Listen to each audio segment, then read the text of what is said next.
I've always been drawn to the places that don't make the map, the stretches of desert where the pavement thins and the silence gets so deep it feels alive. My name's Caleb Monroe. I'm 36, and for the past 7 years, I've been living out of a 1972 Volkswagen Westfalia, seafoam green with a cracked dash and a sticker on the back that says, "The road remembers." Maybe that's what keeps pulling me toward forgotten places. Ghost towns, abandoned campgrounds, places where the road itself seems to have stopped breathing. I wasn't chasing ghosts exactly. I was chasing stories, things people whispered about but never verified. I'd heard there were ghost towns in Nevada that still had fuel in their pumps, cash registers with change inside, and RV parks with a single bulb still glowing. The kind of details that shouldn't exist if the place was truly empty. And I wanted to see one for myself. I started in Tonopah, Nevada, a dusty, half-dead town where the locals pointed me east and said, "Don't go past Belmont after dark." Their eyes didn't carry menace, just warning. A trucker at the diner leaned in over his coffee and said, "There's a town out there that was never finished. They built it for a mining company that never came. Then one day all the workers just left." He tapped the counter. "Road disappears halfway there, but you'll know when you're close." The air changes. I laughed it off then. But later that night, parked at a rest stop outside town, I noticed the temperature drop 10 degrees in under a minute. My van creaked like it was breathing. I told myself it was just the desert cooling down. Rational. Predictable. But it felt like the road was listening. By sunrise, I was already driving north on a 2-lane strip that eventually turned to gravel. Dust spiraled in the mirrors, gold against the pale sky. I could almost hear the old desert towns sighing beneath the surface, bones shifting under sand. The GPS lost signal after a few miles, leaving me with only my gut and a faded mining map from the 1950s. That map showed a place called Hollow Creek, though every modern map called it nothing. When I reached it, the first thing I saw was a weathered sign half buried in dust. "Welcome to Hollow Creek. Population 187. Someone had crossed out the number, written 1 in marker, then scratched even that away. The main street was lined with hollow shells, buildings leaning like old men, their faces flaking with sun. But what caught my eye was the RV park sign, still bolted upright, reading "Vacancy." I slowed the van, tires crunching over glass, power lines sagged above me like dead vines, and the air had that strange stillness you only get in places long forgotten. I parked near the office. The windows were intact but dust-coated. Through the glass, I saw a register still open, a guest book on the counter, a mug half full of what used to be coffee. I turned the door handle. It opened without resistance, and a dry gust followed me inside.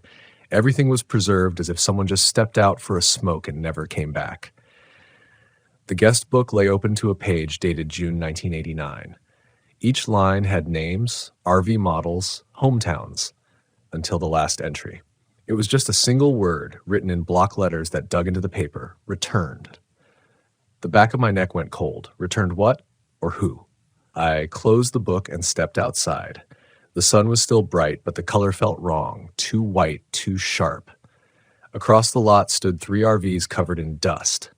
One was a vintage Winnebago with its door hanging open. Another looked newer, maybe early 2000s. And the third was a Volkswagen camper. Same model as mine, same year, same paint. The sight made my stomach twist. I walked toward it slowly, every step crunching louder than it should have. Its curtains were drawn. A layer of dust covered the windshield, except for one clean streak where something or someone had wiped across it. Inside, on the driver's seat, sat a photograph. I reached through the cracked vent window and pulled it out. It was me, or someone who looked exactly like me. Same face, same jacket, same scar on my chin. But the background wasn't Hollow Creek. It looked like a canyon with red rock walls and a fire burning behind the man. On the back of the photo, written in fading ink, "You found it again." I didn't move for a long time. My thoughts circled like vultures. Maybe it was a prank. Maybe someone left it there knowing I'd come. Or maybe I had been here before and forgotten. That thought scared me more than anything else. I climbed back into my van, locked the doors, and sat staring through the windshield at the ghost town. The silence wasn't empty anymore. It had layers, a soft hum beneath the wind, like a generator running somewhere deep underground. I wanted to leave, but part of me couldn't. I needed to know why that photo existed. That night, I stayed. That night, the air pressed against the van like a held breath. The wind had died, leaving only the sound of the cooling metal and the faint, irregular pulse of something distant, a hum too steady to be the desert, too mechanical to be alive. I sat behind the wheel, flashlight in hand, staring at the photo again. The ink on the back looked freshly written, though it shouldn't have been. I traced the words, "You found it again," and caught myself whispering, "Found what?" Around midnight, I stepped outside. The sky was so clear it hurt to look at. Stars blistered the darkness, and the moon painted the ghost town in shades of bone. Every building seemed to lean toward me, just slightly. I told myself it was the wind or my imagination, but the air was still. The silence wasn't. It had texture, a faint static hiss like an old radio between stations. Then came the sound, a door creaking open somewhere across the lot. I froze, scanning the shadows between the RVs. The Winnebago's door swayed gently, though the air hadn't moved. I pointed my flashlight that way. The beam caught something inside, a reflection. Not metal, not glass. Eyes. I blinked, and they were gone. Just the dull white of the interior paneling staring back. I took a few steps closer. The dust beneath my boots was undisturbed, no footprints but mine. When I reached the Winnebago's door, I gripped the handle. The metal was warm, like someone had just touched it. I pushed it open. The air inside was heavy with the smell of rust and something sweet, decaying. My light swept over the small kitchenette, the bunk, the narrow hallway, until it landed on the back wall. Someone had scrawled words across it in black marker. "Leave before the hum stops." I backed away, pulse hammering. The hum. That low vibration I'd been hearing since sundown. It was louder now, closer, resonating through the ground itself. It came from beneath the RV park, a steady throb that made my teeth ache. It wasn't a generator. It was too deep, too rhythmic, like something enormous sleeping under the dirt. I ran back to my van and turned the key. The engine sputtered once, twice, then died. The dashboard lights flickered weakly and went dark. I tried again. Nothing. My breath fogged the windshield, though the night wasn't cold. I sat there gripping the wheel, feeling that vibration crawl up through the tires, through the metal into my bones. The hum was inside the van now, faint but constant, like a pulse syncing with my own heartbeat. Out the corner of my eye, movement. The other Volkswagen, the one identical to mine, its headlights flashed once, then again as if signaling. My hand trembled as I lifted the flashlight. The beam caught the windshield. Someone sat in the driver's seat. Not a shadow, not a trick of light. A man. Same jacket, same haircut. He raised his hand. So did I. Unconsciously. Perfect mirror. Then he smiled. Every instinct screamed to run, but I couldn't. My body felt disconnected, like I was watching myself from across a great distance. The figure inside the other van tilted his head, still smiling, then slowly reached for something beside him. A camera. The old kind, instant film. He lifted it, aimed it toward me. The flash went off. My eyes burned white. When the afterimage faded, the seat was empty. I opened my door and stumbled out, legs shaking. The other van's headlights flickered one last time and died. The hum stopped. The silence that followed was worse than the sound. The world felt hollowed out, every distant echo cut away.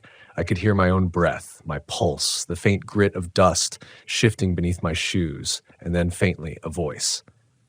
My voice, coming from the dark. Caleb.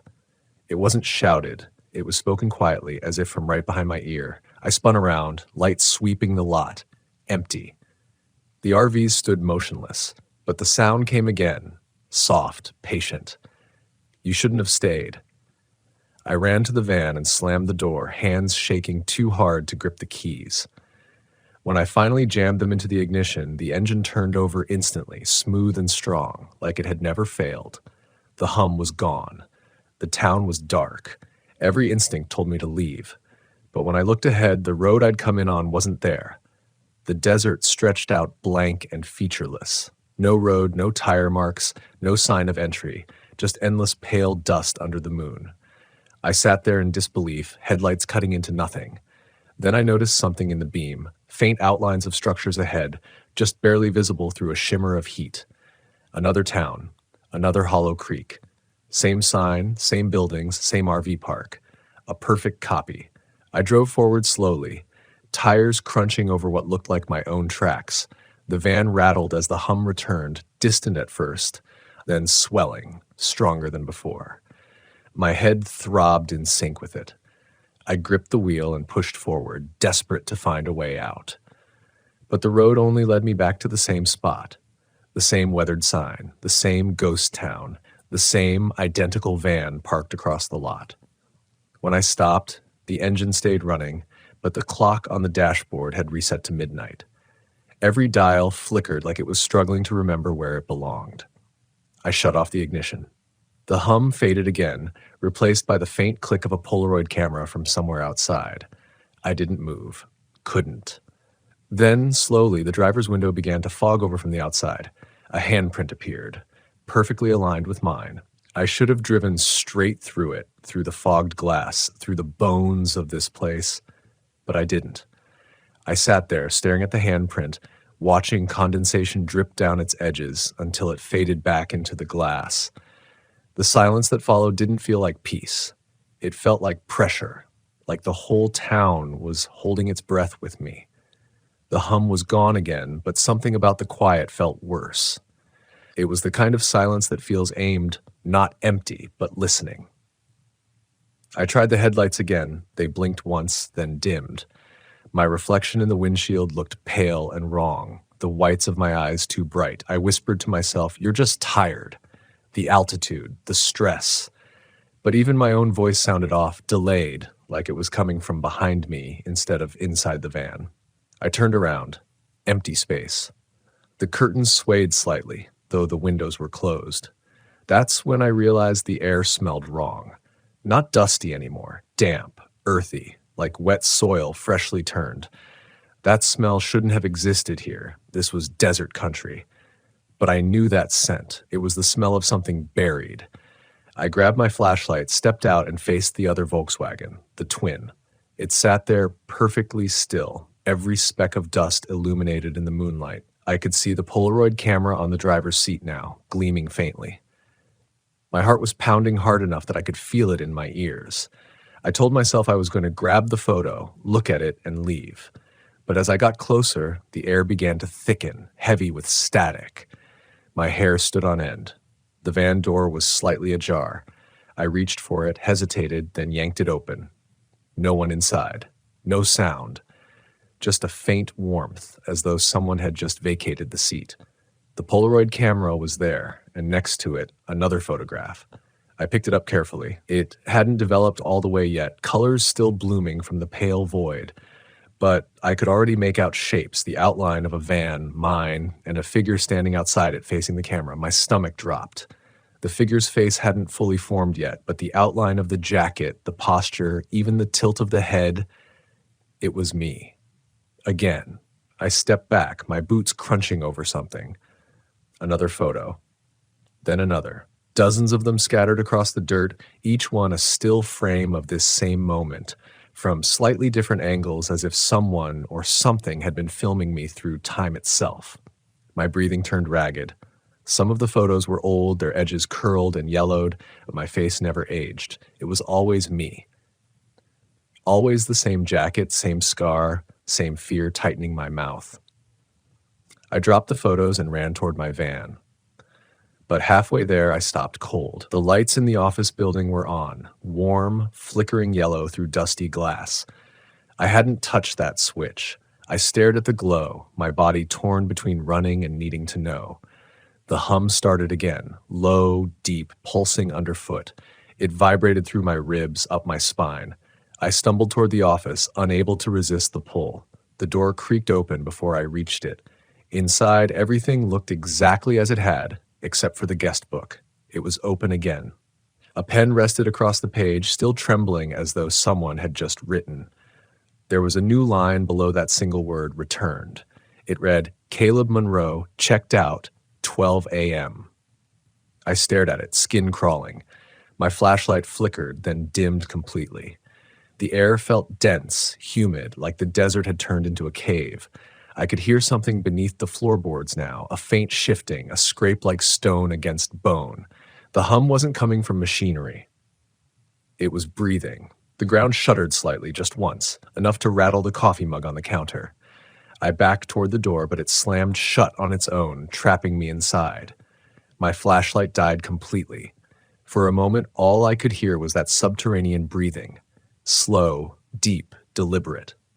Then, from somewhere behind the counter, a voice whispered, "You've stayed too long again." I spun, sweeping the dark with useless light.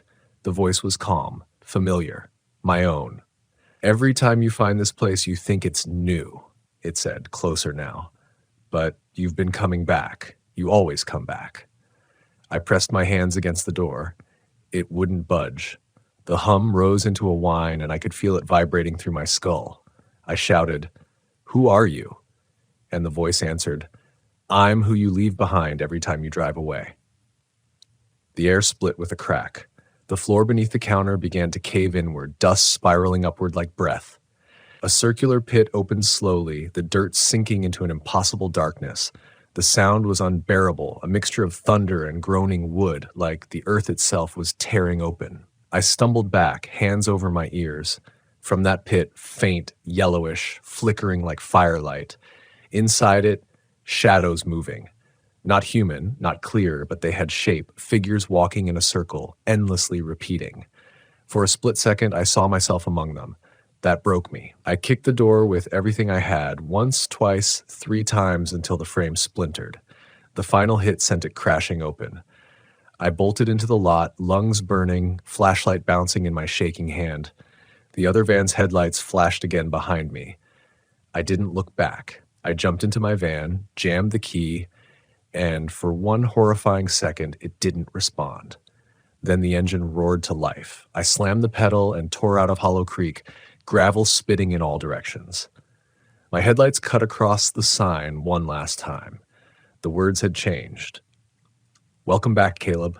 The headlights carved a narrow tunnel through the desert night, the horizon swallowing everything else. My hands locked on the wheel, and every nerve screamed for distance, miles, hours, years between me and Hollow Creek. The van rattled like its bones wanted out. I kept my eyes fixed on the strip of dirt ahead, whispering to myself like a mantra, "Keep driving. Don't stop. Don't look back." The road went on forever. I should have hit pavement again by now. I should have seen the highway signs, a junction, anything. Instead, the dust stretched endlessly, the same hills repeating, the same dark smear of the horizon. I turned on the radio just to hear another voice. Static. But beneath the static, faintly, there it was again. The hum. Quieter this time, like it was inside the broadcast, following me through the frequency. I shut it off. The silence returned heavier, thicker. The van's dash clock flicked between times, 11:57, 12:00, 12:03, then back again. I gripped the steering wheel harder. Every instinct told me I was driving in circles. When the fuel gauge dipped below a quarter, I dared to glance in the mirror. The sign stood behind me. "Welcome back, Caleb."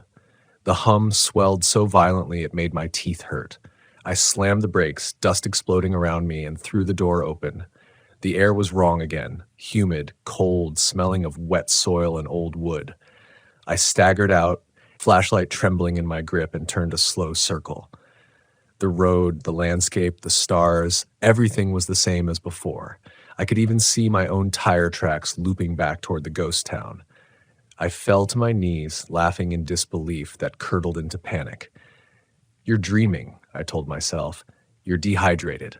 Hallucinating." I slapped my face hard. It hurt. The sting didn't wake me. The world stayed the same. When I looked up again, there was light ahead. Not the vans, not the moon, warm, flickering orange like a campfire. I hesitated, but my body moved before I decided. I walked toward it, gravel crunching softly beneath my boots. The sound of the hum faded, replaced by something worse, murmuring voices, distant and layered, impossible to locate. They were speaking in rhythms, not words. The air shimmered with them. The fire burned in a hollow surrounded by stone like an old campsite. But what made my throat close was the Volkswagen parked beside it. Mine.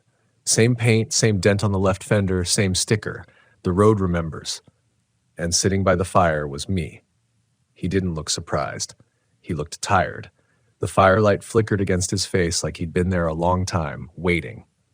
"You made it further this time," he said quietly, voice soft and calm. "But it always finds us, doesn't it?" I took a step back. "Who are you?" He smiled faintly. "I used to ask the same thing, every loop, every road." He looked at the fire. "You don't remember the first time you found Hollow Creek, do you?" I shook my head. My pulse thudded in my ears. "You found it years ago," he said. "Back when you were still running from something real, before the stories, before the channel, before the road became a hiding place, you saw something out there you couldn't explain. You promised yourself you'd never go back." He turned toward me. "But the road remembers." I could barely breathe. "That's not possible. It's not supposed to be," he said. "But you keep searching for things that disappeared, places where people got lost. You keep wanting to understand why. And every time you get close enough to the truth, the road brings you back here, to the place that remembers you." He reached into his jacket and pulled something out. A Polaroid. The same one I'd found earlier, the one of me standing in front of the canyon fire. Only this time the image was complete. In the background, I could see dozens of other fires burning across the desert, each with a van beside it. Each fire had a figure. Each figure looked like me. "Those aren't ghosts," he said. "They're echoes, versions of us that couldn't leave."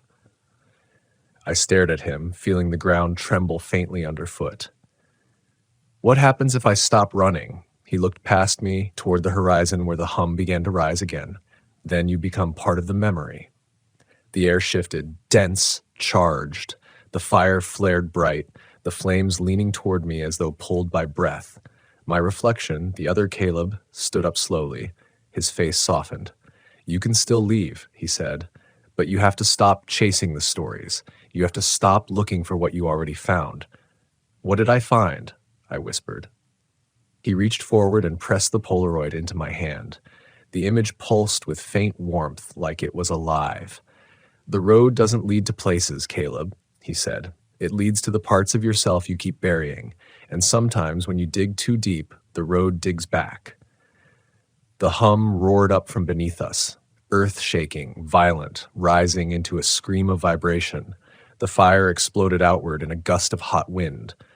I stumbled backward, clutching the photo, and when I opened my eyes again, the hollow was empty. No fire, no twin, just the van. My van. Dawn bled into the horizon, pale, gray light. My van door creaked as I pulled it open. Inside, the dash clock read 7:03 a.m. The fuel gauge was full again. The hum was gone. I drove until the desert broke into asphalt, until I hit the first gas station with real people and real noise. I parked and sat there a long time, engine idling, staring at the Polaroid still clutched in my hand. But it wasn't the canyon anymore. It wasn't Hollow Creek. It was me, sitting right here in front of this exact gas station, staring at the same photo. On the back, new words had appeared. Not in ink. In faint embossing, like the paper itself remembered. "Some roads never end. They just wait." I drove for 3 days straight after that. New Mexico, Arizona, Utah. I slept at crowded campgrounds near other campers within sight of neon and headlights. But sometimes just before I'd fall asleep, I'd hear it faintly again, the hum. Always distant, always patient, like it knew where I was headed next. People think the scariest part of camping alone is what's out there. The animals, the strangers, the dark. But that's not true. The scariest part is realizing the wilderness remembers you. It keeps your footsteps, your fears, your questions. And sometimes it calls you back to finish what you never understood.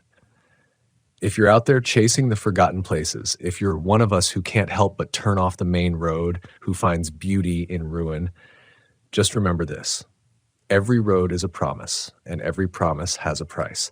And if you ever see a sign that says, "Welcome to Hollow Creek," don't stop. Don't slow down, because once the road remembers your name, it never forgets. I should have listened to the locals when they said the mountains remember everything. That was the first sentence that came to mind the night I realized something was deeply wrong, and I felt the damp Appalachian air pressing against my lungs like a warning I didn't want to recognize. I've driven my old Volkswagen Westphalia across nearly every state line of this country, from the flat dust of Nevada to the fractured red canyons of Utah, from the pine-thick forests of Oregon to the low-slung Florida swamps. But Appalachia is different. Appalachia isn't just a place. It's a presence, a reason to swallow your pride, a whisper you hear even when the forest seems dead quiet. And maybe that's why I chose it. Maybe that's why I kept ignoring all the tiny signs telling me to turn back before the road narrowed into shadow and fog. My name is Aaron, 32 years old, a believer in solitude, storytelling, and the naive idea that nature is only as dangerous as your mistakes. I drove into those green old mountains thinking the nights would feel peaceful, that camping out of my Volkswagen would be some kind of retreat from the noise of everything I'd been running from. Instead, every mile I went deeper felt like stepping into a place that knew me too well, too quickly, like it had been waiting.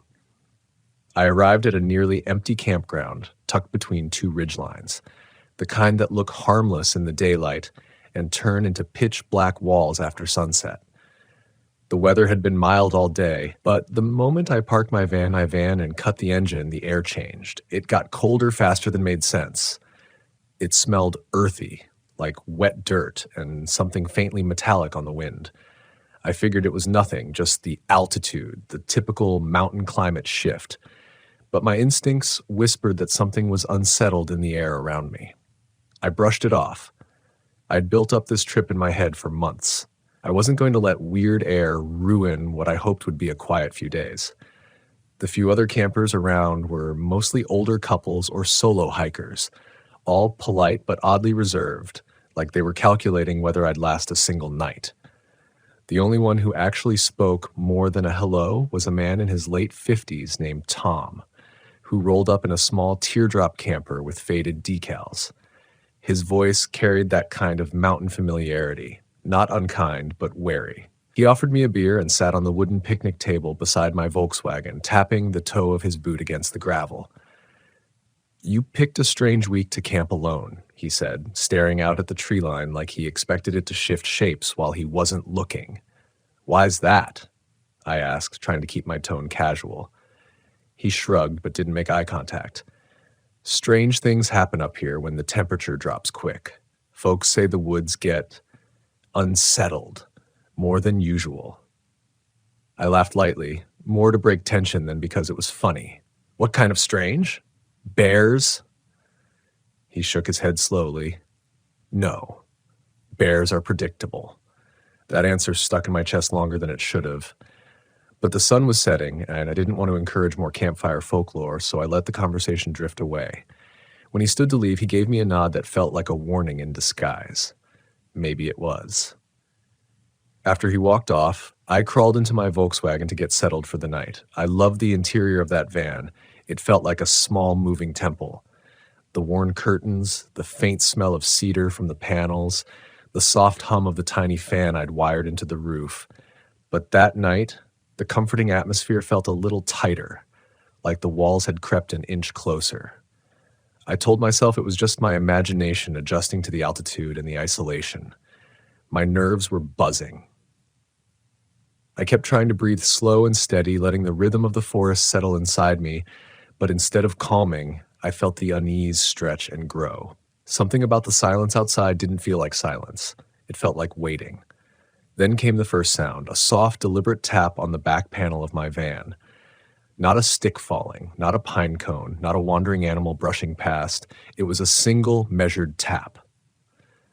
Light. Precise, as if somebody pressed a finger against the metal and flicked it.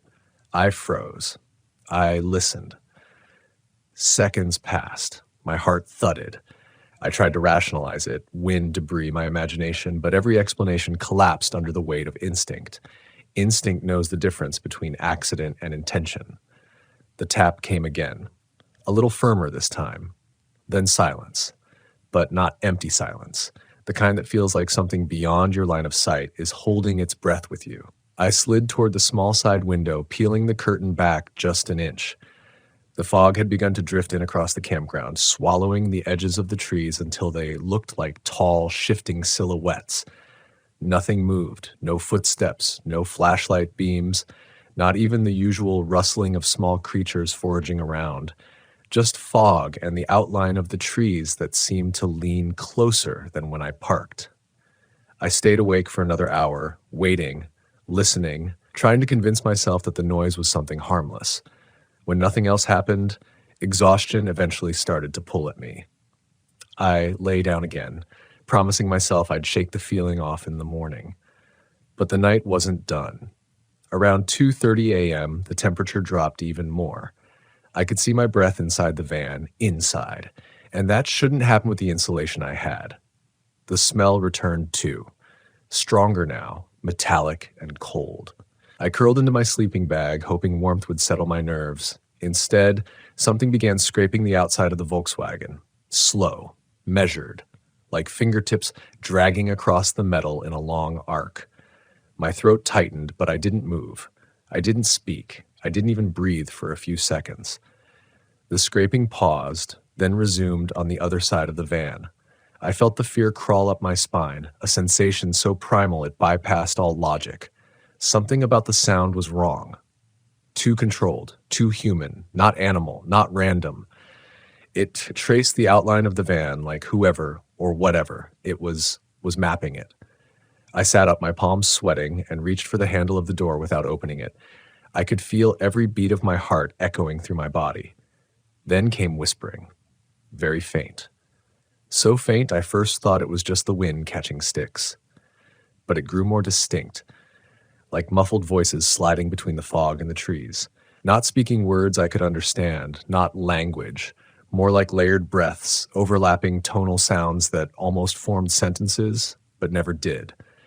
I must have stayed frozen for 10 minutes, maybe longer, before the whispering faded. By morning, the fog had lifted and the air painfully clear, almost cheerful. But the outside of my Volkswagen had long, thin streaks down both sides. Not claw marks, those would have torn paint. These were different. Thin lines like something pressed against the metal and dragged methodically downward. I stared at them too long. Tom approached, eyes tired, holding a mug of steaming coffee. He didn't say good morning or ask how I slept. He just looked at the van, then at me, and inhaled sharply. "You heard it, didn't you?" My stomach clenched.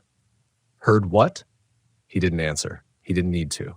He walked away, and I felt the dread settle deeper into my chest. I wanted to call after Tom and demand an explanation, but the morning sun softened everything just enough for doubt to win.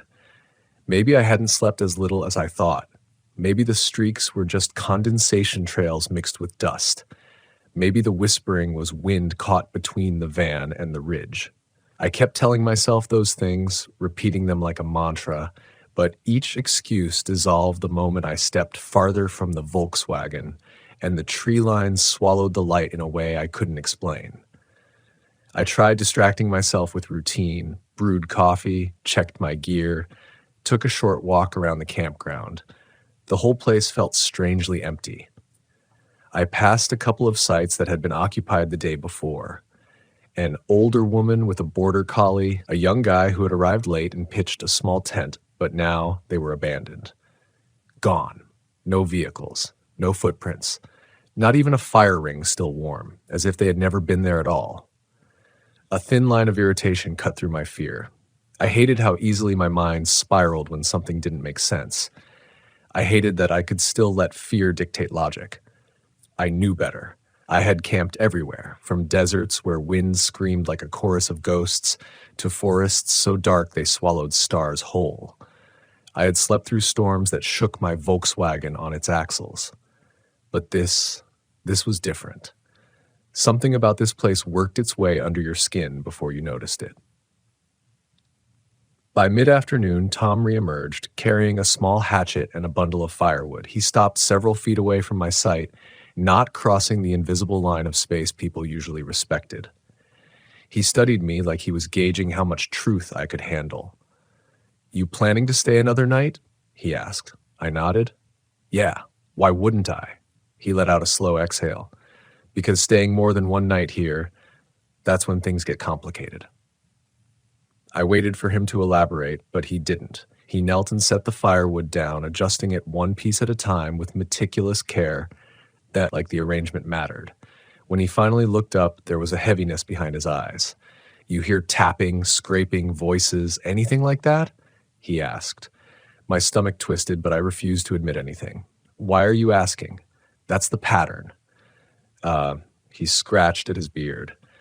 Happens in cycles. Folks say these mountains have memories. Some say the fog carries echoes. Some say there's something living between the ridgelines that listens when people come alone. You believe that? I asked, intentionally injecting disbelief into my voice. He didn't smile. Belief ain't the problem. Survival is. Before I could respond, he stood, wiped his hands on his jeans, and walked back toward his camper, leaving me with more questions than answers. The rest of that day felt stolen from reality. I tried hiking a short trail that hugged the ridge, but the woods swallowed sound. No bird song, no insects, no wind through the branches. Just stillness so thick it pressed against my eardrums. I turned back sooner than I wanted to admit. By the time dusk arrived, the fog rolled in more aggressively than the previous night. It crawled up the slopes, creeping down from the ridge like living breath, swallowing the picnic tables, fire pits, and all the color from the world. The air cooled even faster than before. I could feel moisture clinging to my clothes, my face, and the metal skin of the Volkswagen. Each breath came out in shallow clouds, and the trees, the trees, looked like they were leaning closer again, overlapping in strange ways that distorted their shapes. I made the same mistake every camper makes when fear begins to coil around their ribs. I tried to convince myself I would be fine as long as I stayed inside the van. Closed the curtains, locked the doors, told myself the walls were a barrier, that the steel exterior protected me. But fear doesn't care about barriers. It seeps through thoughts before it seeps through air. I crawled into my sleeping bag again, turned on the dim string lights I'd hung across the ceiling, and closed my eyes. I let the brightness warm the inner shell of the van. Tried breathing slowly, counting my breaths. Then, soft footsteps. Not animal, not random. Slowly crunching through gravel, careful and controlled. My throat tightened. I sat up instantly, lights trembling faintly above me. The footsteps circled the Volkswagen, or rather stopped just short of fully circling it, like whatever was out there had chosen a specific point to stand still, directly behind my headrest. I didn't dare move the curtain, my ears strained. Silence stretched out again. Then, from the same spot, a murmur, a whisper. So quiet it was almost swallowed by the fog outside. I couldn't make out words, but the cadence was unmistakably human. A hush-like rhythm. Not a chant, not a cry, something between breathing and speech. Cold needles pierced all the logic left in me. I was alone. I knew I was. I had seen no other campers all afternoon. Even Tom had vanished into his camper without a sign of light since early evening. The whispering shifted in tone, rising slightly in volume. No words, just sound moving through air with too much intention to be accident. The temperature dropped again. I inhaled sharply, fog puffing out in thick bursts. Then came a knock. 3 sharp taps on the back window where I'd been resting my head minutes earlier. My entire body jerked, adrenaline firing like electricity through my veins. I pressed myself against the opposite wall of the van, staring at the curtains, praying nothing would move them. Another knock. Firmer this time. I clamped my hand over my mouth, forcing myself not to breathe too loudly. The whispering resumed, closer now, like someone was pressing their lips against the glass. I squeezed my eyes shut, shaking, letting panic flood me for a moment because the alternative was screaming, and screaming would invite answers I didn't want. And then suddenly, the noise ceased. Silence. Heavy, unnatural, a silence that didn't relieve, only suspended. Minutes stretched out like hours. I didn't sleep. I didn't shift. I didn't breathe properly until the first faint hint of sunrise touched the edges of the fog outside. When I finally unlocked the door and stepped out into the brittle morning air, I expected to see tracks in the gravel, maybe mud prints or drag marks. I found none. But what I did find made my throat close. On the back window of my Volkswagen, swept across the condensation, someone or something had traced a line with their fingertip. One single long stroke across the glass, perfectly horizontal, perfectly straight. Not childlike, not random, deliberate. I sank into the picnic bench, rubbing my forehead, trying to rationalize it. Maybe Tom playing a prank, maybe condensation settling weirdly, maybe someone passing by in the night. But every thought collapsed under the same weight. People don't whisper like that. People don't map a van in the dark. People don't leave marks without tracks. I felt watched. As if the mountains themselves had taken notice. By late morning, Tom appeared again, but this time he approached with urgency. "Pack up," he said firmly. "You need to leave. Now." I swallowed. "Why? What's happening?" He stepped closer, lowering his voice. "Last night wasn't just noise. When the fog thickens 2 nights in a row, that means it's shifting. That means it's looking for something." "It?" I asked carefully. He exhaled. "Whatever lives between the ridgelines, whatever echoes in the fog." I stared at him, waiting for a hint of joke or exaggeration. There was none, only fear carved into the lines of his face. "I'm not leaving yet," I said, though my voice betrayed uncertainty. His jaw tightened. "Then you're making a mistake." He walked away without another word, leaving me alone in the clearing with the Volkswagen, and with the undeniable feeling that something unseen was listening to every heartbeat I made. And that night would be worse, much worse. I spent hours after Tom's warning, pacing around the campsite, running my hand through my hair, trying to reason through the fear like a rational adult instead of the trembling mess I felt becoming. Leaving felt like the safest option, but something stubborn inside me refused to pack up. Maybe it was ego. Maybe it was denial. Or maybe it was that quiet voice inside, the one that had always whispered that if I kept running from fear, it would eventually grow bigger than anything I could ever outrun. So I stayed, against instinct, against logic, against every ounce of common sense I'd ever developed on the road. Clouds rolled in and swallowed the sky until everything turned the same muted shade of slate. Even daylight felt diluted, like the sun had been veiled behind something thicker than weather. Shadows stretched long and distorted, bending the angles of trees in ways that made the forest feel like it was breathing. Around late afternoon, I noticed movements in the fog, not shapes exactly, but flickers, as if something was darting between trees, just far enough beyond clarity that my mind struggled to define it. I stood still, listening, but heard nothing, the kind of nothing that made my pulse pound behind my ears.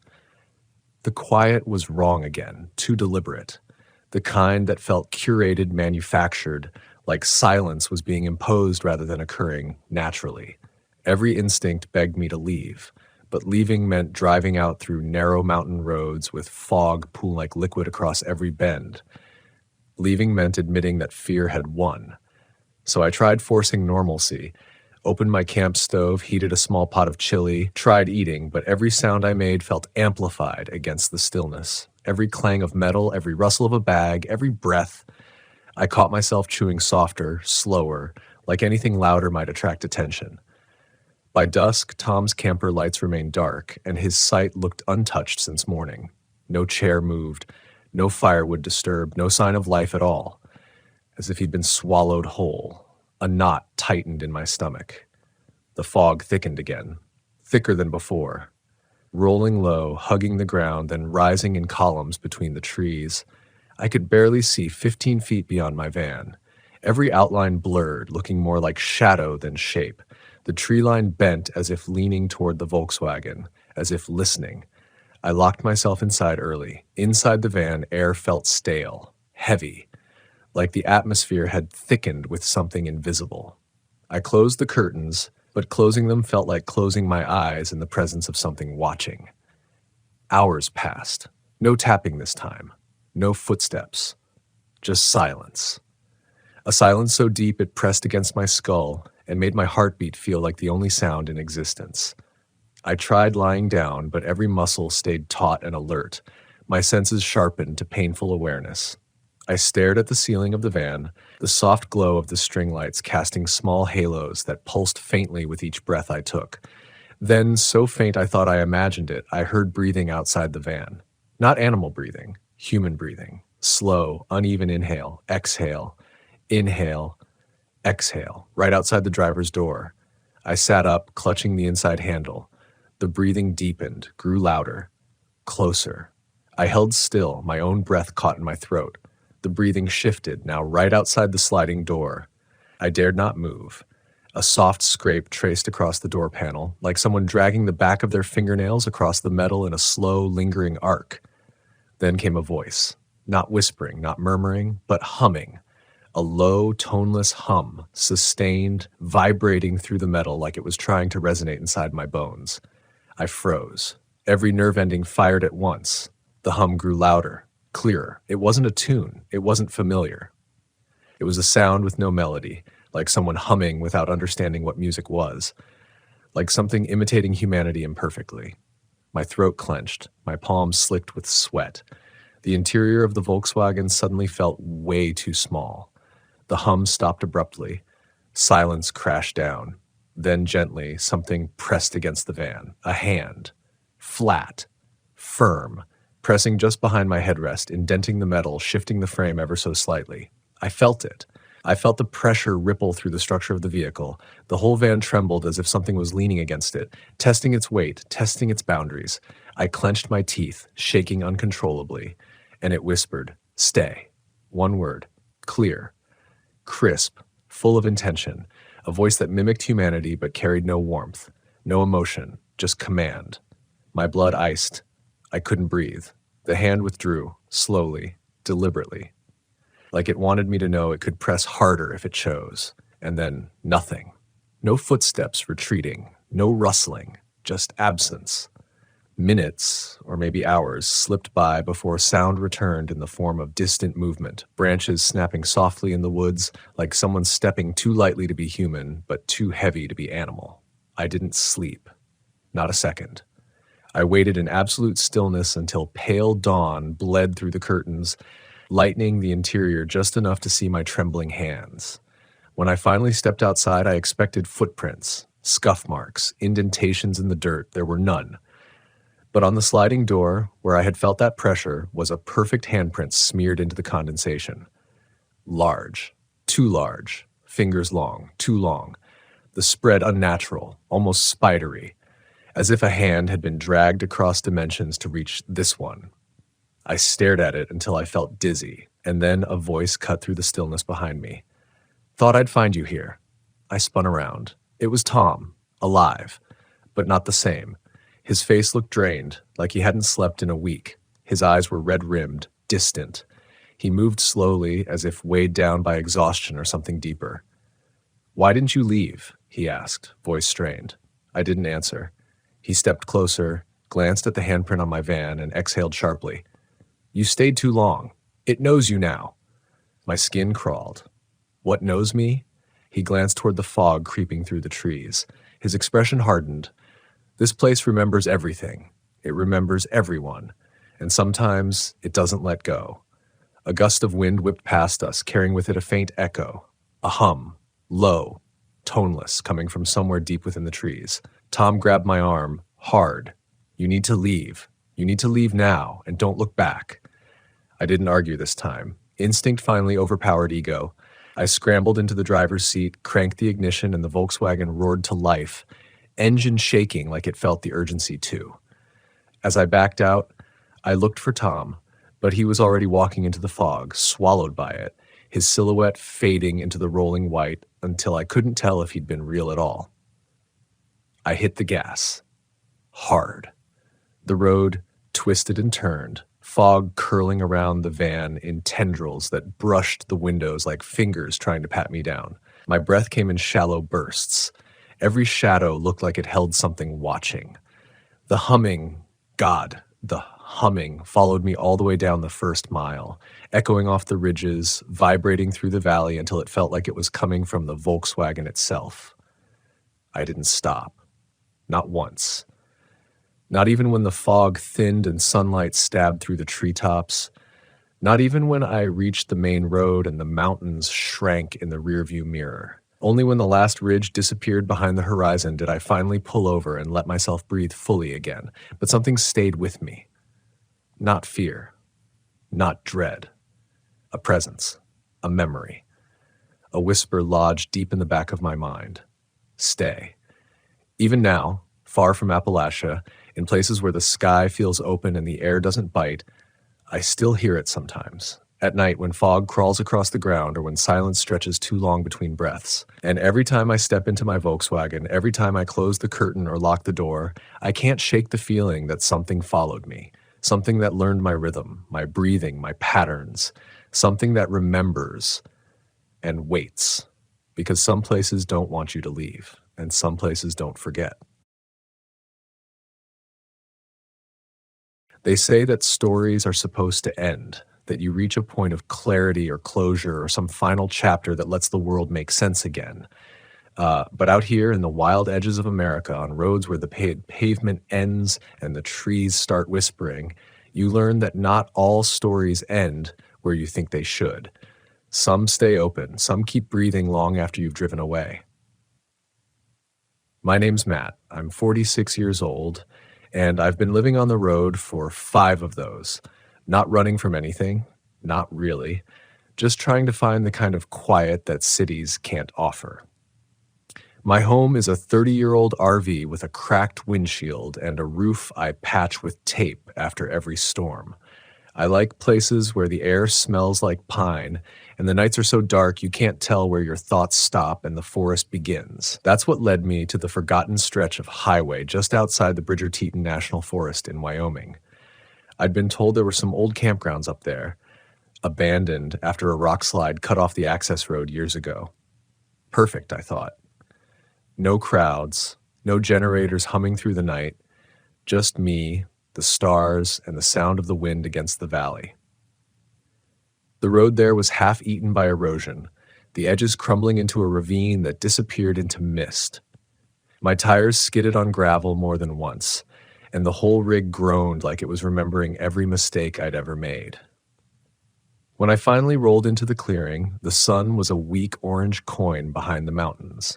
I saw the outlines of 5 old campsites, rusted fire rings, broken picnic tables, and a concrete restroom building half buried by fallen rock.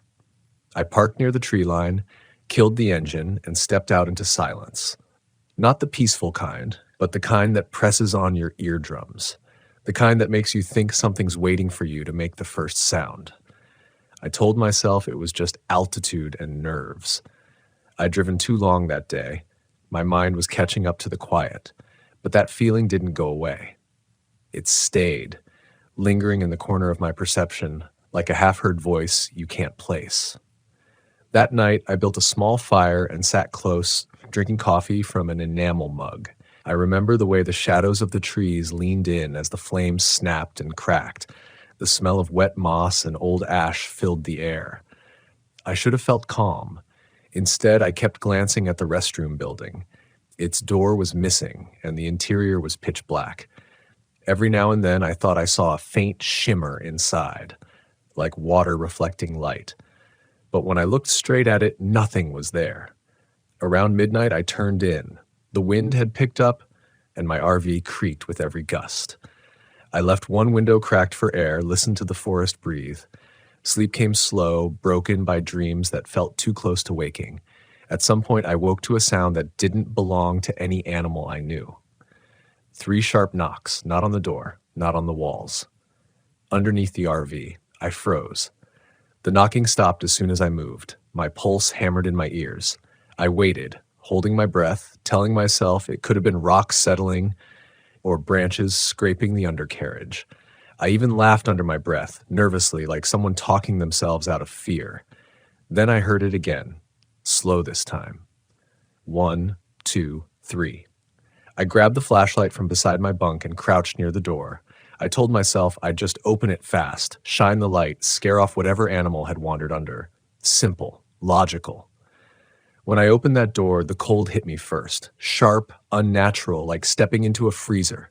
The flashlight beam cut through the mist, catching the edges of the fire pit, the picnic table, the tree line, and then the ground beneath my RV. Empty. No animal. No person. Just damp earth and the ghost of tire tracks.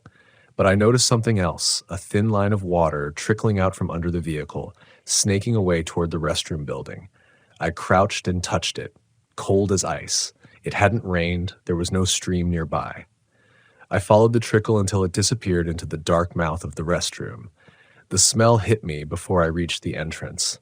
Rot, metal, and something faintly sweet, like old blood left in the sun. I shined the light inside. The floor was flooded, an inch or two of stagnant water reflecting the beam like a mirror. Something moved in that reflection, not on the surface, but beneath it. A ripple spreading out from the center, slow and deliberate. My breath caught. I took one step back, then another, until I was outside again. The air seemed thicker now, charged, as if the forest was holding its breath with me.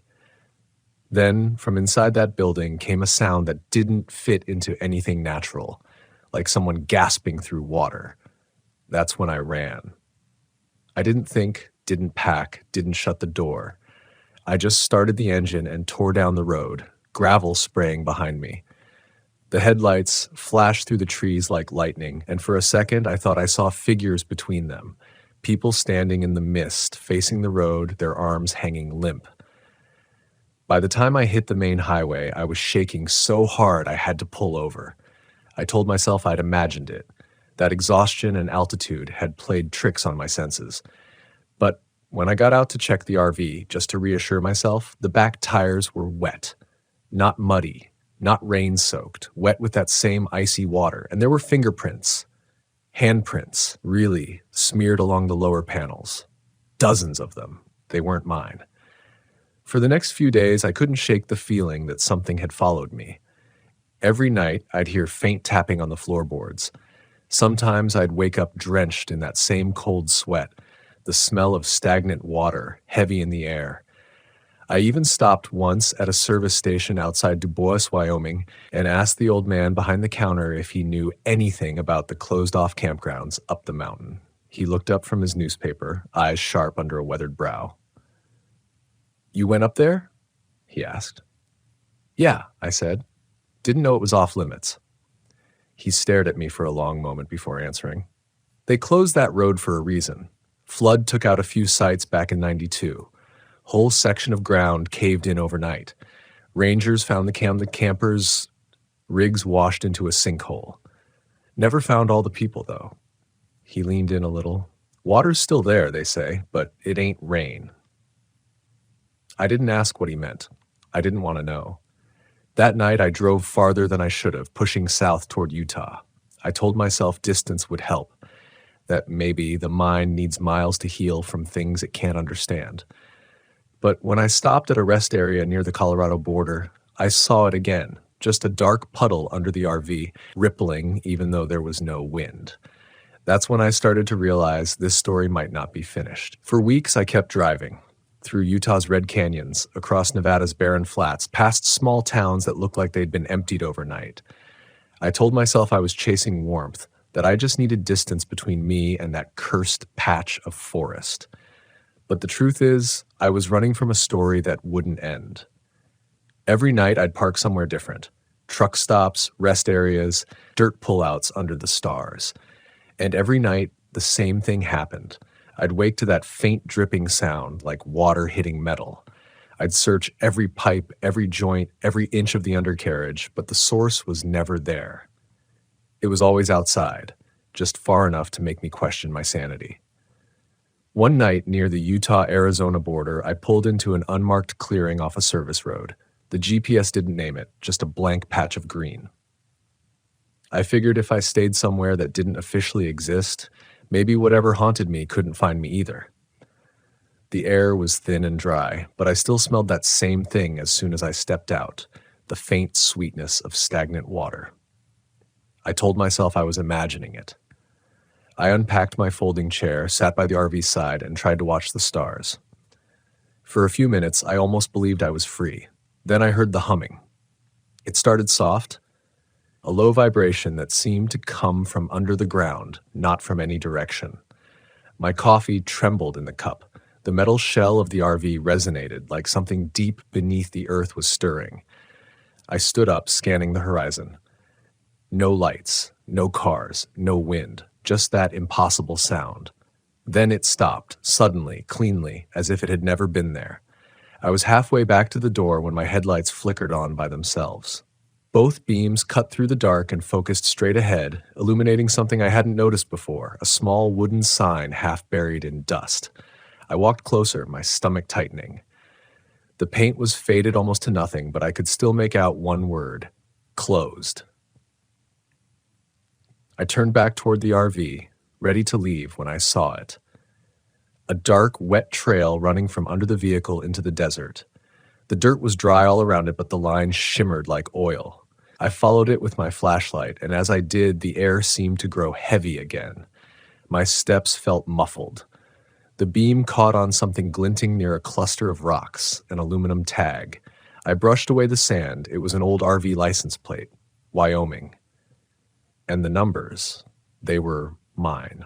I stumbled back, nearly tripping over myself. I dropped the light, and for a moment, the world vanished into black. When I picked it up again, the plate was gone, just dry sand where it had been. I sprinted back to the RV, heart pounding, and drove. I didn't look back, didn't stop. Not until I reached a small RV park outside Page, Arizona. The lot manager was a middle-aged woman with a calm, desert-weathered face. She handed me the registration clipboard and smiled politely. "Passing through?" she asked. "Just a night," I said, trying to steady my voice. As I wrote down my name, I noticed she kept glancing at my RV. Her eyes narrowed a little. "You've been driving long?" she asked. "Yeah, a few weeks." She hesitated, then said quietly, "You should check your undercarriage before dark. Folks been reporting strange residue showing up, some kind of mineral buildup, maybe. Can eat through metal if you leave it." Residue. That word sat in my chest like a stone. After I parked, I crawled underneath with a flashlight. The sight made my breath catch. The entire base of the RV was slick with that same wet sheen, clear but glistening under the light like a living film. My fingers came away cold and trembling. I scrubbed it clean with a rag until my knuckles burned. It didn't help. The next morning, it was back. By now, I'd stopped pretending it was mechanical or natural. I started to believe that maybe I'd driven into something that didn't care about roads or borders, something unfinished, something that wanted to keep traveling through me. I tried to talk about it once to a man I met at the park, at another full-timer with a diesel rig and a beer belly. His name was Todd. Nice guy, ex-firefighter. We were talking about rough roads when I mentioned the Bridger Teton site, careful not to sound crazy. He went still when I said the name. "You actually camped up there?" he asked. "Yeah," I said. "Didn't know it was closed until after." Todd leaned back, staring into the dark distance beyond our rigs. Back in the 90s, I was part of a recovery crew. A flash flood hit without warning, middle of the night. It swallowed 2 campgrounds just gone by morning. They said the mountain gave way, but we knew it was more than that. The water never receded. Still hasn't. It just absorbs. He looked at me then, his eyes sharp. "Whatever you saw up there, don't try to figure it out. Don't go back." I wanted to ask him more, but he walked off before I could. That night, I woke to the sound of running water. Inside the RV, it was coming from the sink, even though I'd turned off the pump hours ago. The faucet hissed and sputtered, and then something else came out. Not water. Thicker. Darker. It poured slowly into the basin, rippling in the dim light. The smell hit next, metallic, faintly sweet, the same as before. I stepped closer, my reflection warping in the surface, and then just for a second I saw someone else's face in that reflection. Not mine. The features were bloated, pale, with eyes that didn't blink. I stumbled back and hit the wall. The faucet snapped shut on its own, and the sound stopped instantly. By morning, the sink was empty. No trace of what I'd seen. But the fear, that stayed. I left before sunrise, didn't even stop for coffee. My route took me west, through the canyons and high deserts toward California. I told myself that if I reached the ocean, it would all end. Water meets water, right? Maybe that was the key, to let it find what it was looking for and leave me alone. When I finally reached the Pacific, I parked along a coastal turnout north of Big Sur. The fog rolled in heavy, swallowing the cliffs. The air was damp and cool. I stood by the railing, staring at the endless dark sea, and whispered, "You can have it back." The tide hissed against the rocks like a slow breath. For a moment, I thought I felt something ease. Then the sound came again, that soft, steady dripping. Behind me, I turned toward the RV. A stream of water was flowing out from under the driver's door, pooling across the pavement, spreading toward my boots. And when I looked down, I saw my reflection again in the shallow, trembling puddle. But this time it wasn't just me. There were others beside me, faces half submerged, staring, waiting. The ocean roared louder, like it wanted to drown out what I was seeing. But I couldn't move, because as I watched, those faces started to open their mouths, and I realized they weren't reflections, they were beneath me, still there, still unfinished, and I was standing at the edge of becoming one of them. I don't remember making the decision to run. I just remember my feet moving, slapping through that cold water, splashing toward the RV, every muscle screaming to escape. I yanked the door open, climbed inside, and slammed it shut like a child hiding from thunder. My breath came fast, shallow. The puddle outside reflected the glow of my headlights, faces flickering and dissolving like they were waiting for me to come back out. I turned the key.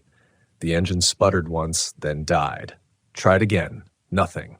Third time, the starter caught, grinding like bone on bone before roaring to life. I floored it, gravel spraying, fog wrapping around me like wet cloth. I drove blind for miles, headlights barely cutting through the mist, heart hammering so hard I could taste metal. Somewhere outside Carmel, I pulled over. My knuckles were white against the steering wheel, every nerve trembling. The windshield was fogged from the inside, streaked with condensation that ran in perfect lines, too perfect, too deliberate, like something dragging its fingers through the glass. I wiped a patch clear and saw my reflection again. But it wasn't mirroring me anymore. My reflection was smiling. That's when I realized the story wasn't just haunting me, it was rewriting me. I stayed put until morning, parked on the shoulder, eyes wide, listening. The sound of water still came and went, sometimes dripping, sometimes gurgling through pipes that shouldn't have had any flow.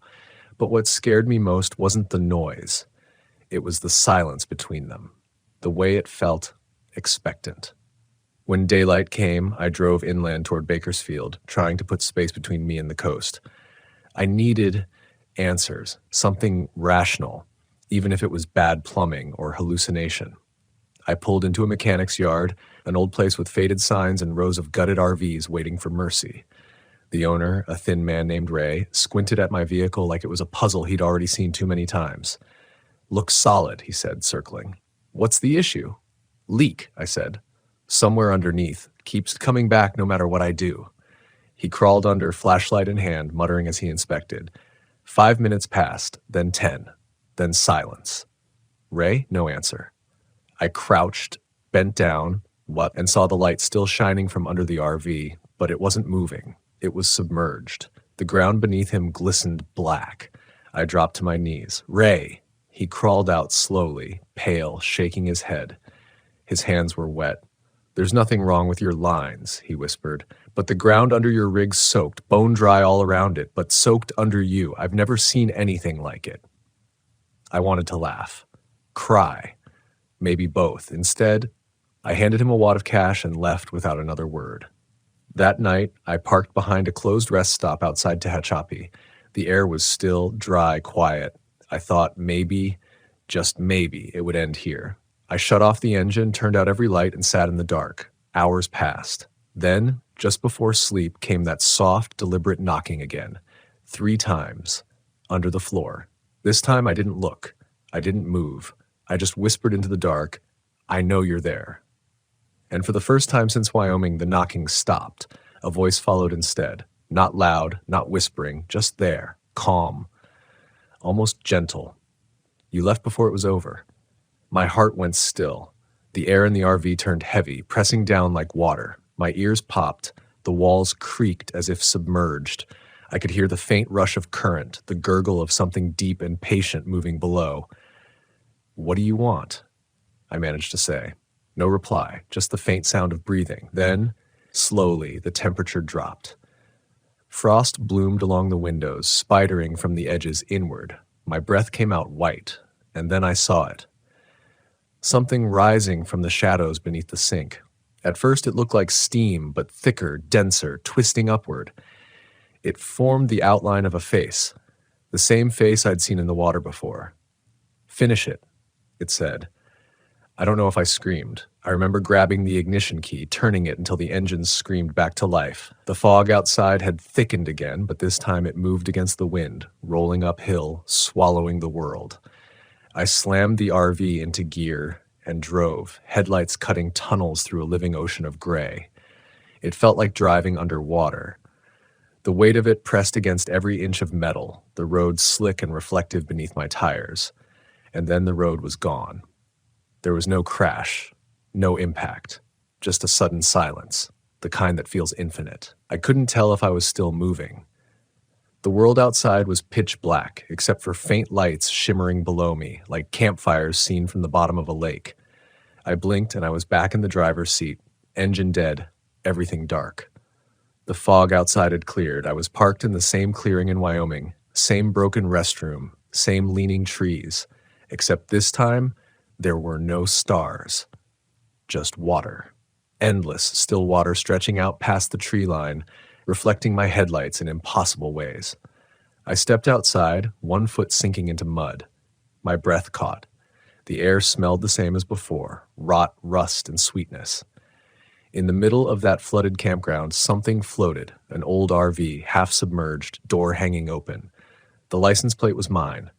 I waded closer, my legs trembling, the water colder than any natural thing should be. When I reached the door, I saw movement inside.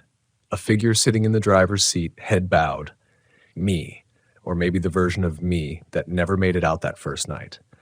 He looked up and I understood what the voice had meant. I had left before the story was done. The copy of me smiled, the same warped grin I'd seen in the reflection, and said softly, "Now it's your turn to stay." The water rose fast. I tried to move, but my feet were stuck like the mud itself didn't want to let go. My reflection fractured across the rippling surface, my heartbeat echoing like distant thunder. And then everything went black. When I woke, I was parked on dry ground again. The sun was rising. Birds were singing. The restroom was gone, replaced by meadow. My clothes were dry. For a long time, I sat behind the wheel, staring at my trembling hands. Maybe I'd imagined it all. Maybe it was a breakdown, a fever dream, a story my mind had told itself to explain exhaustion. But when I stepped outside, I saw the tire tracks, my own, circling the clearing, twice, 3 times, ending at a spot where the earth was still damp. I knelt down, touched the soil. It was cold, too cold for morning. When I looked up, I saw faint ripples moving across the ground as if something below was still breathing. That's when I understood. The horror never ends. It just finds a new way to begin again. Every story leaves something unfinished. Some endings you never see coming because they don't belong to you. They belong to whatever is still waiting for you to return. So I keep driving, keep moving, keep telling myself the next stop will be different. But every night, when the wind falls silent and the dark grows still, I hear it again. 3 knocks. Underneath the floor. And I know, somewhere out there, the other version of me is still trapped beneath that water, waiting for me to stop running long enough for the ending to finish itself. Maybe one night I will. Maybe one night I'll stop pretending this road ever leads anywhere safe. Because out here in America's forgotten campgrounds, not all stories fade into silence. Some stories wait. Some stories call your name in the dark. And the ones you never finish, they're the ones that never let you go. I didn't realize how silence could feel like a living thing until the night it pressed itself against the thin aluminum walls of my old Volkswagen camper, breathing heavier than I did, waiting, like it knew something I didn't. The first time that silence crawled into my bones was at a small, half-forgotten RV park off a rural highway in southern Iowa, the kind of place people mention in passing and then never again, as if memory knows better than to linger too long. I remember pulling in as dusk dissolved into the tree line, the fading orange light catching the chipped paint of the entrance sign, Riverbend Campground. No lifeguard, no night supervision. The letters looked like they were peeling away to escape. I had been on the road for 3 months by then, trying to piece my life back together after a year that had felt like an endless unraveling. Losing my job, losing my direction, losing the last person I thought I could rely on. My therapist told me to find a quieter place inside myself. I figured maybe if I put enough miles behind me, the noise in my head would soften. That night, I wasn't sure if it had softened or just changed shape, becoming something I could mistake for peace. By the time I parked on the far end of the campground, my headlights sweeping across empty picnic tables and the ghostly outlines of RV shells, only 3 rigs were occupied. A family with their lights off and curtains drawn tight, a retired couple sitting outside with a lantern glowing weakly between them, and a solo camper named Marcus. He was in his late 30s, maybe early 40s, tall, thin, with a beard that looked like it had once been neatly groomed but had given up in favor of the road. His camper was a faded green Westfalia, older than mine, with rust bleeding down the sides like old tears. He waved when I stepped out, and his first words were, "You're brave, parking way back here." He said it with a half laugh, but not enough humor to hide the edge beneath it. I thought he meant the usual, the isolation, the distance from the bathroom, the fact that spotlights from the main office didn't reach this far. I shrugged, telling him I preferred being away from noise. But when he looked at me again, his eyes weren't on my face. They were fixed on the tree line behind us as if it whispered something I couldn't hear. I noticed the stillness first. No insects buzzing, no wind brushing through the cottonwoods. Even the lake nearby was motionless, smooth as a sheet of obsidian. The kind of quiet that isn't peaceful at all, the kind that makes you feel listened to. A chill crawled over my shoulders, but I ignored it. I had been feeling too much lately, paranoia, nerves, fatigue.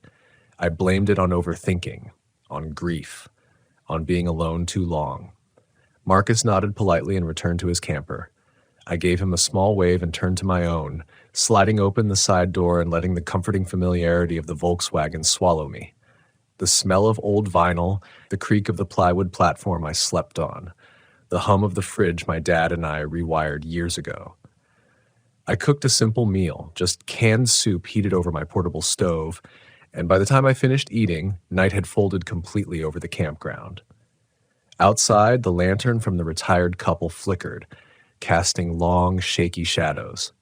The family's RV remained dark, no movement inside, and Marcus's Westfalia had only a single dim light glowing through the curtains. I considered walking over and saying goodnight, maybe trying to strike up a friendly conversation, but the feel of the air had shifted. It tasted metallic, like something electric was crawling through it. I closed the door and locked it, something I rarely did when camping. That alone should have been my first warning. Hours passed. I journaled, I read, I tried to relax. But sometime after midnight, just as I felt myself drifting towards sleep, I heard it. A knock. Soft, slow, too deliberate to be one, too controlled to be an animal. 3 taps, then silence. My breath caught inside me. For a moment, I pretended I imagined it. I stayed perfectly still, listening hard through the darkness. Another knock. 3 taps again. I told myself it was Marcus, maybe needing help. But my Volkswagen had no exterior lights, and the idea of opening the door into pitch blackness froze me where I lay. I whispered, "Who's there?" even though I knew no one would answer. No voice came, just a rustling outside, like footsteps brushing through dry leaves. Then the sound faded. My heartbeat thudded against my ribs. I sat up, pulled the curtain back from one of the windows, and stared into darkness so complete it felt thick. I could barely see the faint outline of the trees. No movement, no silhouettes, nothing. I forced myself to breathe, in through the nose, out through the mouth. like my therapist taught me. I counted to 10. That's when I heard a low groan, long, dragging, like something heavy being pulled across the ground. My skin prickled. I considered calling out again, but something inside me, the instinct I'd been trying to deny for months, kept me silent. The groan ended abruptly. Dead silence followed. Minutes crawled by. I stayed frozen until the tension inside me slowly eased, replaced by rationalizations. Maybe the wind had finally picked up. Maybe an animal brushed against my door, attracted by the smell of food. Maybe Marcus had stumbled while walking back to his camper. Maybe I was just tired. Eventually, I lay down again, pulling my blanket tightly to my chin. I kept the small interior light on, unable to sleep in complete darkness.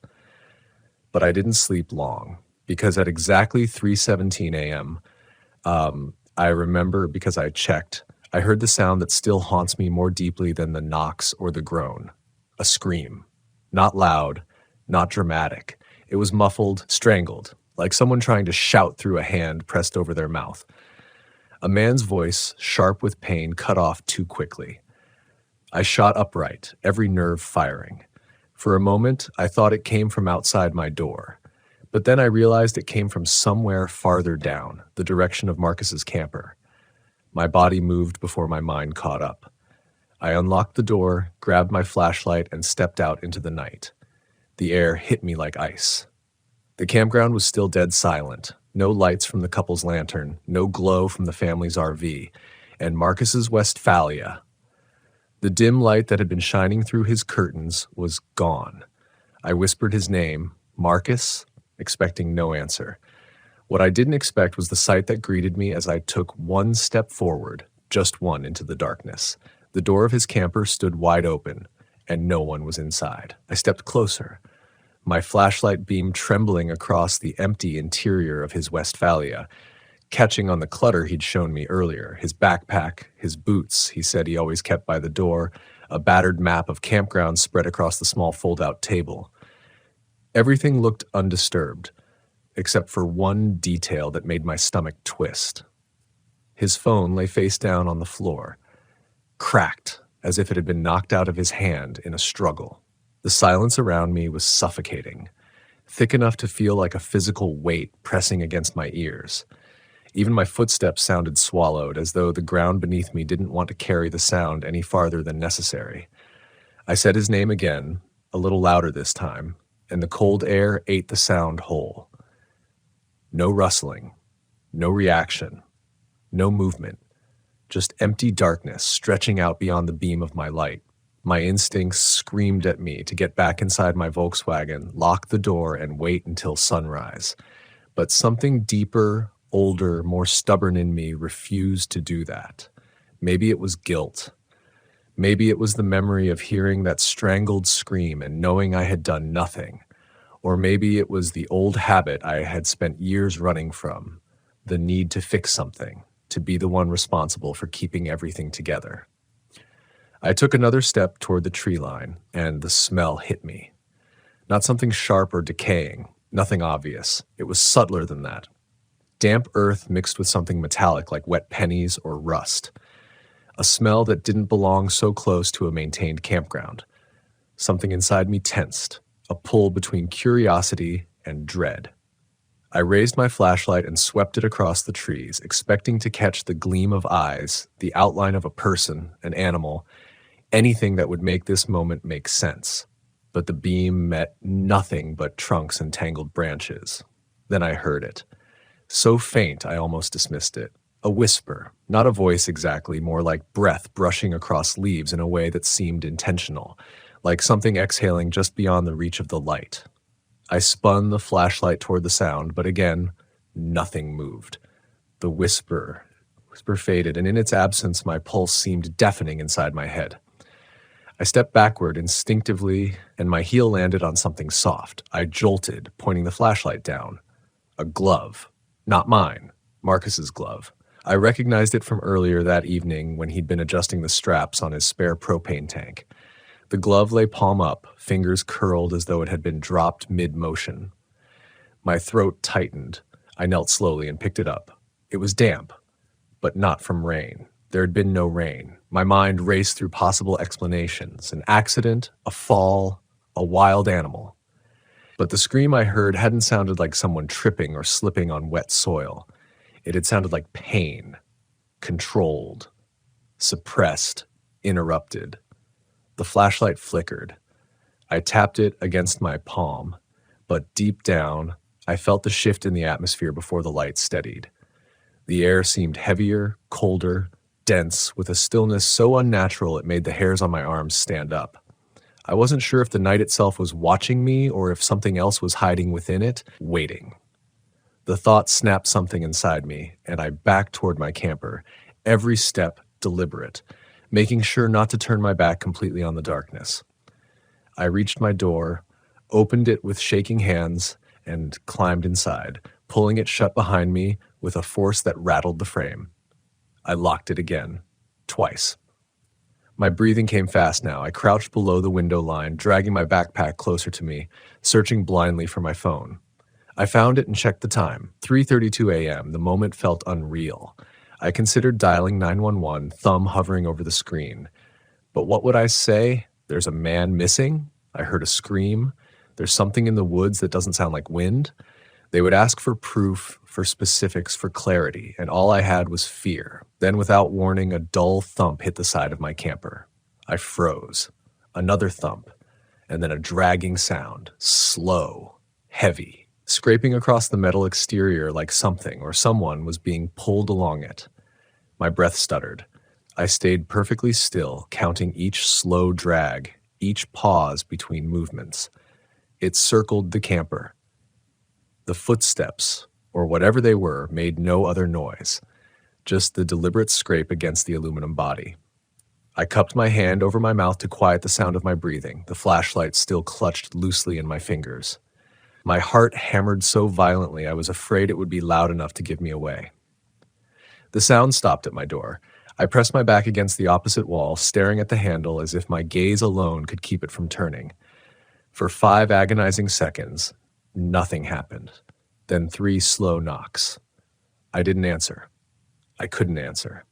The silence that followed felt charged, like static before lightning. A moment so sharp it sliced through my thoughts. The knocking didn't repeat. Instead, the handle twitched, just once. Barely perceptible.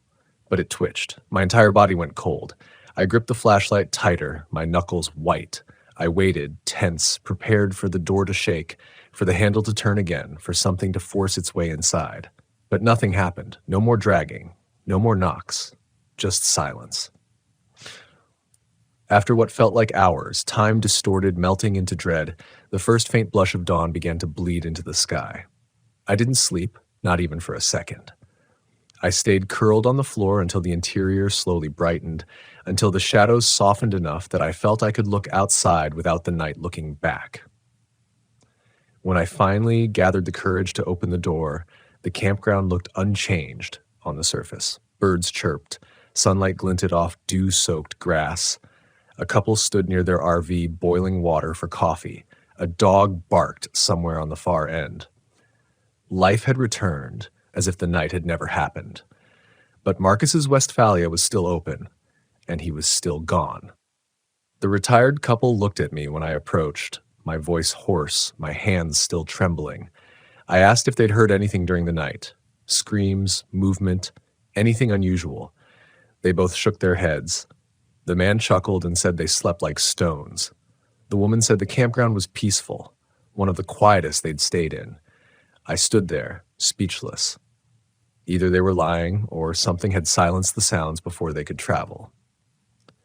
I walked back toward Marcus's camper, the knot in my stomach tightening with each step. I forced myself to search the area around it, look for footprints, signs of a struggle, anything that proved what I heard was real. The ground was firm, the dirt undisturbed. No drag marks, no torn fabric, no blood. Nothing out of place except the open door and the glove I still held. But just as I turned to leave, something caught my eye on the far edge of the tree line, etched deeply into the bark of a cottonwood. A single straight line about 7 inches long, not carved with a knife, gouged, torn, as if by something strong, something deliberate. The moment I saw it, an echo of the groan from the night before shuddered through my memory, and the air seemed colder again, even in daylight. I knew then that Marcus hadn't just walked away. Something had taken him, and I wasn't leaving until I understood what. I moved slowly toward the gouged tree, every step deliberate, like the ground itself might give way if I walked too fast. The closer I got, the more wrong it looked. The bark wasn't just scratched, it was ripped, peeled back in layers like something had gripped it and dragged downward with brutal strength. Splinters curled outward like torn fingernails. I ran my fingers lightly along the groove, cold, damp, and too clean. No animal claw made marks like that. Whatever caused it, it wasn't seeking food. It was marking something, claiming something. A wave of nausea rolled over me. I forced myself to breathe through it. My mind reeled, searching for logic, for explanations, for anything that didn't involve the darker thought creeping like a shadow behind every rational possibility. But the memory of the scream, the sound cut short, kept punching through the logic like a fist through glass. I turned away from the tree and tried to steady myself. Sunlight filtered through the branches now, warming patches of ground. Birds fluttered through the air. Life was everywhere around me, pretending nothing had happened. That deception made my skin crawl. Something terrible had happened only hours ago, and nature played dumb, like a liar trying too hard to look innocent. I walked back to my Volkswagen, needing the familiar space, needing the sense of boundaries. As soon as I slid inside and shut the door, I let my head rest on the steering wheel. My hands shook. I tightened them into fists until the trembling stopped. I could leave, right now. Start the engine, drive off, and never look back. But something in me refused. Maybe it was the guilt, maybe the responsibility, maybe the fear that leaving meant abandoning any chance of finding out whether Marcus was alive. I started the engine anyway, letting it idle. The low rumble soothed me a little, grounding me. I took a long, steady breath. Then the family I had seen the previous evening, parents and 2 teenage daughters, emerged from their RV. Their expressions were unfazed, cheerful even. They stood stretching, yawning, preparing breakfast. Their dog wagged its tail excitedly at nothing. I watched them carefully. They looked normal. Too normal. The father noticed me watching and smiled, giving a small wave. I nodded back, but my mind churned. How had they slept through a scream, through knocks, through dragging against metal? Their camper was closer to Marcus's than mine was. They should have heard everything, unless something stopped the sound from reaching them. My mind raced. I shut off the engine and stepped outside again. I approached them, feeling awkward, intrusive, but unable to stop myself. "Did you hear anything weird last night?" I asked gently. The father squinted, confused. "Nope." "Slept." "Why?" I opened my mouth, then closed it, realizing how insane I would sound. I felt their eyes on my face, sizing me up, searching for any hint that I might be joking. I forced a smile, shook my head, and muttered something about wildlife. The family went back to their morning routine. I returned to my camper, closing the door softly behind me. I sank onto the bench seat, staring out the window. The world outside continued its performance of normalcy, but every nerve in my body screamed that something underneath that veneer was wrong, deeply wrong. My phone had no signal. The campground was known for its poor reception, but today it seemed intentional. I turned it off, then on again. Still nothing. Hours passed, slow, dragging, suffocating. People moved around, checked their tires, cleaned their tables, walked their dogs. Life didn't pause for missing strangers. Around noon, the campground host finally appeared in a golf cart, rolling down the center gravel path. He was in his early 60s, sunburned, lean, wearing a faded green shirt with the campground's logo peeling on the chest. His expression was neutral, unreadable. He stopped near Marcus's camper, frowning at the open door. He called out, "Anyone in there?" I approached quickly. He turned to look at me, eyebrows raised. "Is this your site?" he asked. I shook my head. "No. The guy staying here, I think something happened. He's gone." "Gone?" the host repeated, his expression tightening. He stepped inside Marcus's camper briefly, scanning the interior. When he emerged again, he asked, You see him leave? I shook my head. No. I heard something last night. A scream. His door was open. He didn't take anything. The host's jaw worked like he was chewing over the information. He stared into the trees for a long moment before muttering, "Sometimes people wander off. Has happened before. Some folks like to walk alone at night." The pit in my stomach tightened. This wasn't wandering. This wasn't someone taking a walk. I wanted to scream that at him, but I kept my voice steady. He's not the type to wander. He left his boots, his phone, everything. Something's wrong. The host's eyes flickered, just for a second, with something that looked unsettlingly like recognition. Then he shrugged and said he'd report it, maybe call the sheriff, maybe call search and rescue, but there was no urgency in his tone, no real concern, just routine. I felt a cold wave wash over me. He knew something, or he'd seen this before.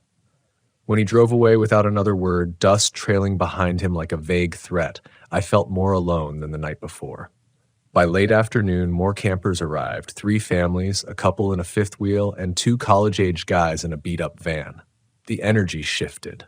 More noise, more people.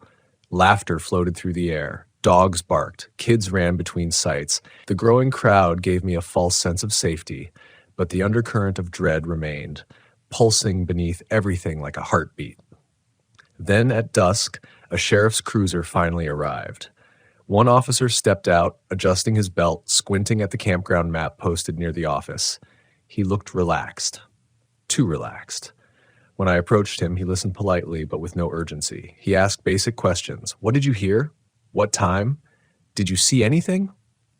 Each answer I gave felt like it dissolved into the air before it reached him. He looked inside Marcus's camper, made a note, and finally concluded, he probably walked off. Happens more often than you think.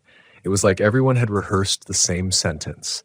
The officer returned to his cruiser, drove toward the entrance, and left. Just like that. No search party. No concern.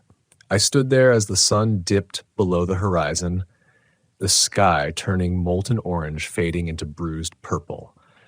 The crowd noise continued, but I felt a different kind of silence creep in. A silence that belonged to the woods. It was waiting again, just like last night. As darkness settled, I returned to my camper, closing the door and locking it instinctively. I sat on the floor again, staring at the door, wondering what I was supposed to do now. Leave? Stay? Warn others? No one believed me. No one cared. And Marcus was still out there, or lost forever. The night deepened. The campground lights flickered on. Laughter echoed in the distance. Then, around midnight, when the world was quiet again, I heard footsteps, not near me, not at my camper, farther away, pacing, not one person, several. They moved between the sites, slow, dragging, footsteps that weren't burdened by shoes or intention, something heavy, something unsettling. I peered through my curtains, heart pounding. The moonlight revealed faint shapes moving between RVs, human shapes. At first glance, they looked like campers, walking, wandering. But their movements were wrong, too slow, too synchronized, too silent. I watched them drift from site to site, pausing only when they reached the tree line, then turning, moving again, no talking, no flashlights, just silhouettes. Then one of the figures turned its head toward me. Even from a distance, I felt it lock onto me. My breath vanished. The figure stilled, head tilted slightly, like it recognized something, like it remembered me. The others kept moving, but that one watched my camper with eerie stillness. I backed away from the window, pressing my hand over my mouth, and in that instant, I understood something with chilling clarity. Marcus wasn't missing. He wasn't gone. He had become one of them. And if I stayed through another night, I feared I would too.